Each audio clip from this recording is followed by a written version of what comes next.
Hi, Dr. Paul Haider here.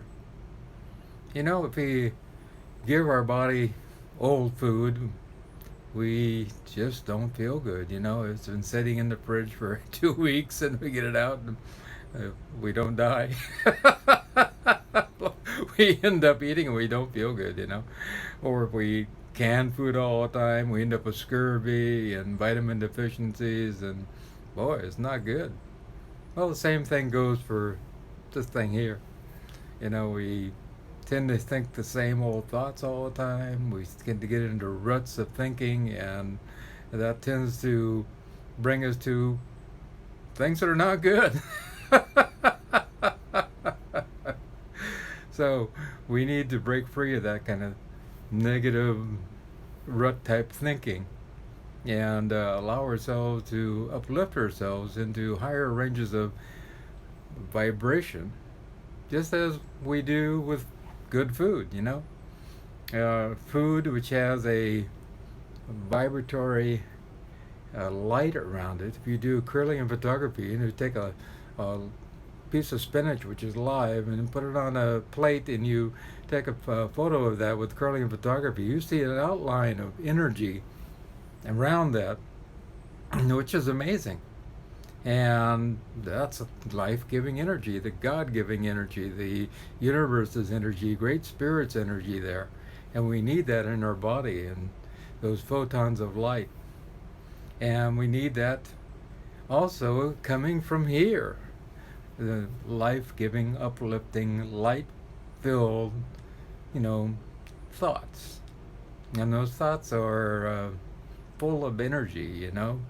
If we do Qigong, we see the light moving through our body and we see energy as a ball of light. And so they're uplifting. And so it's about allowing ourselves to know that what we think every single day, every single moment is important.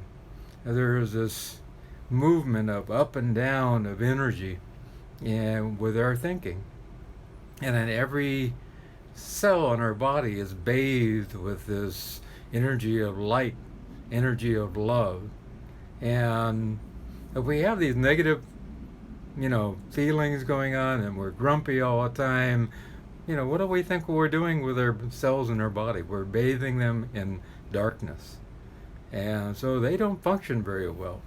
Even you take a little baby, and this has been done and was done many, many years ago, and I don't think it was a good idea to do in the first place. They would take little kids in orphanages and not give them any love or touch or anything, and they would die. The same thing happens to ourselves. We don't bathe ourselves in love, and like loving our liver, loving our spleen, loving our pancreas, loving our colon, and loving our thyroid, and loving all these different aspects of who we are, bathing it in thoughts of love.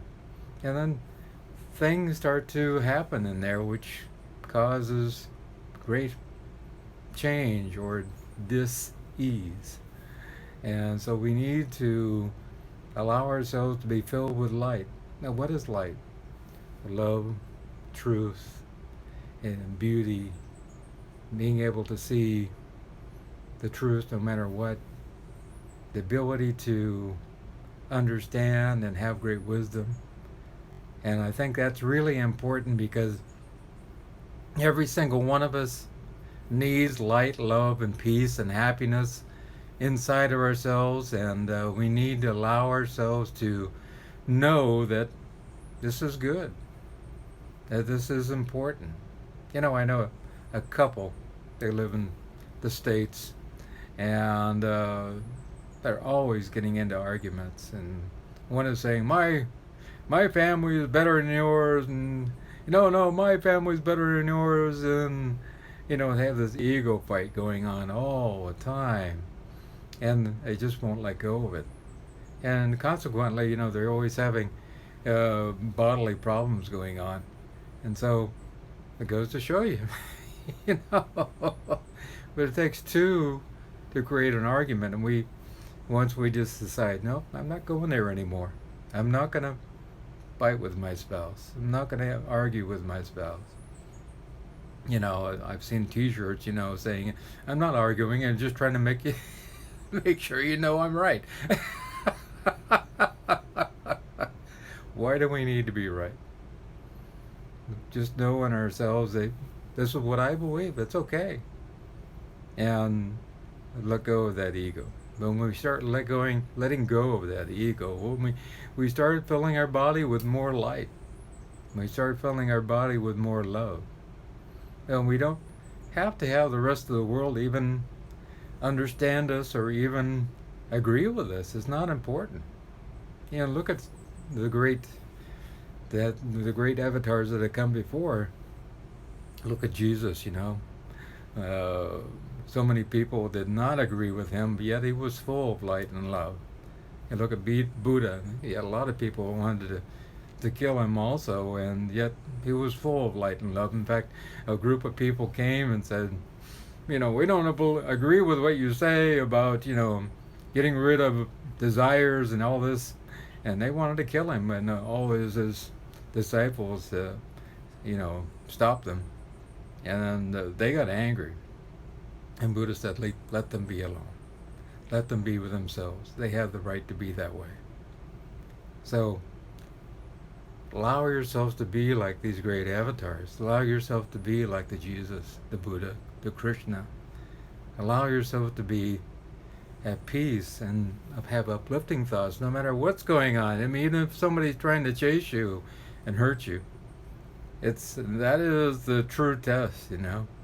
And I think a lot of people find it difficult during those times. And a lot of times people, you know, I had this person giving me a hard time online, you know what I mean? And they're always asking questions and just being kind of belligerent. And I would just keep saying, you know, many blessings, my friend.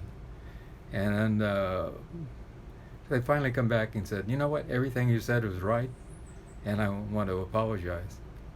So it's just being love, no matter what. I mean, that's what it takes. And right now, what we see is a lot of people being the opposite. So we have to be the light in the middle of the darkness.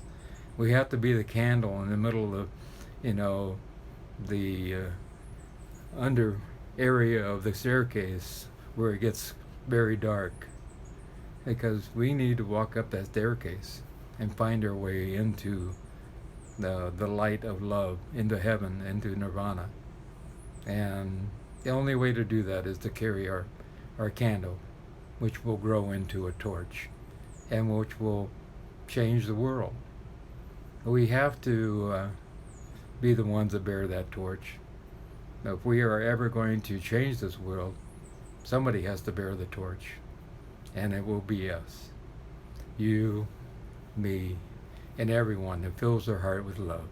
It fills their mind with loving thoughts. Who knows that love is the answer to changing this world. I don't think violence has ever changed anything. The only thing that ever changed it, that was lasting, was love. I love you.